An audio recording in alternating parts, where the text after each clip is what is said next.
My last interview was with the famous David Wood. Dave Wood, yeah. Yeah, and we got to know him because there was really one thing he was good at, which is content marketing. Yeah. And before he decided to become an MLM company owner, yeah. And my conversation, and when you just go, if you're watching, just go back and watch that, because I feel like he's having the same epiphany that we're talking about right now, where you kind of walk away from that and you come to realize that, wait, I can't do that. I can't walk away from creating content for my business, no matter what, no matter how big I get, right? And I know that you're a big advocate for that as well, right? And I know that you're crazy when it comes to content marketing. Like, there's nobody that have, like, most people, when they have the level of success that you have, they would have stopped blogging long time ago. Right. Hello, right? I'm guilty of that, now, let me ask you this question. What do you say to people that watch you build that big YouTube channel, right? How many videos on that YouTube channel? And everything disappeared in one day. What would you say to that person? Doesn't that kind of seem like you're walking backwards? What would you say? Yeah, I really look at everything happens for a reason. We had a YouTube channel, had over 20 million views, had I think almost 30,000 subscribers, and we had people attacking it all the time, like for about a year. People, I would get like 1,000 flags in like 4 minutes, which is just an automated software that, people are paying to attack our channel. And so there's no legitimacy to it at all. And, so I kind of figured, at some point this will probably get shut down. And it just depends. Some people would use that to just blow them out of the water. And then they would, say, yeah, I used to be successful till YouTube. And you know what? If you have a big purpose and you have a big vision of where you're going, you're going to have those things. You're going to have kicks in the shin. You're going to have punches to the face. And that's just one of them. So, we looked at it, and the very next day I'm on Wistia and, going to town on that.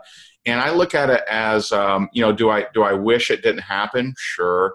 But it's okay. Life goes on. If you look at, that happened the first time it got shut down, which was kind of weird. It got shut down in 2013, right. I believe. And then they gave it back to me. They gave it back. And then they took it back. They shut it back down.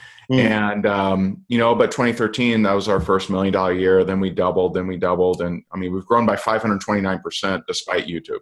So I don't have, there may be an old YouTube channel out there somewhere, but we don't actively upload anything to YouTube. Right. So it's kind of like, so what? You're going to have different challenges in life, and right. You're going to have health issues. You're going to have family issues. You're going to have, YouTube issues. You're going to have things like that. You're going to get, you might get blacklisted by Google or something like that. And, I obviously don't want that to happen either, but bring it. I'm going to keep going. It doesn't matter. Right. And, so it's like you can either crumble when you hit the brick wall, or you can, say, all right, that brick wall kind of stung a little bit, but, let's keep going. And that's what we did. In the beginning, what was your biggest struggle? In the beginning, what was my biggest struggle? I think, for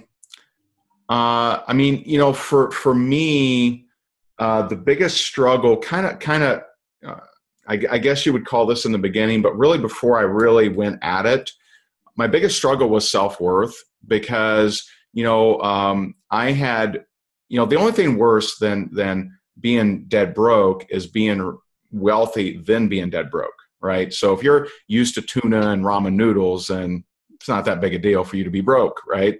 But if you're used to filet mignon and now you got to have dollar burger night, that's a problem. And so, for me, I had a big problem with my self-worth. I thought that I'd lost it. I was ashamed that my girlfriend was paying my utility bills. I was ashamed that her parents were asking her what I did. And she's like, well, he's kind of trying to figure things out. And, and I'm just like, what the hell's wrong with me? You know, at one point I was motivated. At one point I left a big salary corporate job, and here I am, a freaking loser. And so in the beginning, it was, you know, getting over those feelings of self-worth.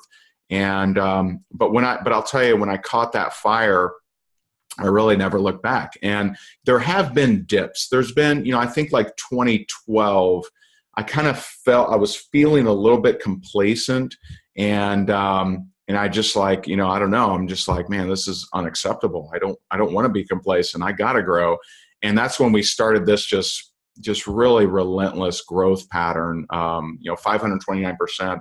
The reason I know that's from the Inc. 5000 thing, but we started just a relentless growth pattern after that. So, you know, what coasting makes me angry. Like it actually pisses me off, because it means that I'm not showing up in the world the way I'm meant to.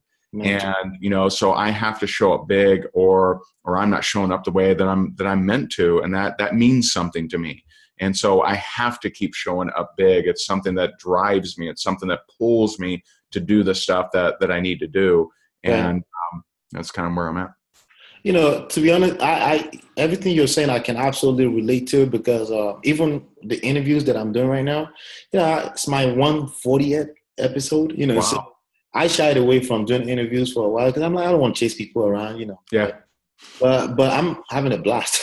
You know? That's awesome, man. Yeah. Let me ask you a question. So you just told me what you struggle with in the beginning. So it sound like more like in the beginning of you coming online, or you getting into the home business arena. Is that? Yeah, get into the home business, kind of getting out of my real estate funk and getting into a new chapter. Because one of the things that happened with me is, you know, real estate is cool. You know, like people are like, oh, real estate, sweet.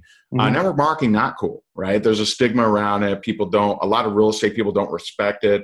And so, you know, I had people that were like, oh, you're doing one of those things, huh? Right. Hard to hear that, buddy. And I'm just like, all right, cool. You know, like it was game on. Like that, all of that was just fuel for the fire. Absolutely. And, you know, when they saw, you know, us, you know, start paying attention a month, they're like, whoa, you can do that in network marketing? It's all coming back in full circle for me, because in the real estate world right now, like I'm speaking to somewhere tomorrow, speaking about social media tomorrow, it's coming in full circle. They're starting to pay attention. Some of the things that we picked up back in 2009, you know, content marketing, internet marketing for MLMs, network marketing. Now the real estate people are paying attention to that, because literally the only way you can bury your competition, I like using the word bury competition, right, is to really flood the whole place with content, like totally. Become valuable, right, in the marketplace, right? Right. We always knew that, but it's coming. Hey, my friend, did you like that video? I just need help from you. Can you help me? It's just one click. Just click on that subscribe button right now. It should be under this video if you're on a mobile phone, or it should be towards your left if you're on a computer. Just click on the subscribe. It's just one click. Can you do me that favor? Actually, you will get notified every single time I release a valuable video like this. I will see you on the next one, and peace.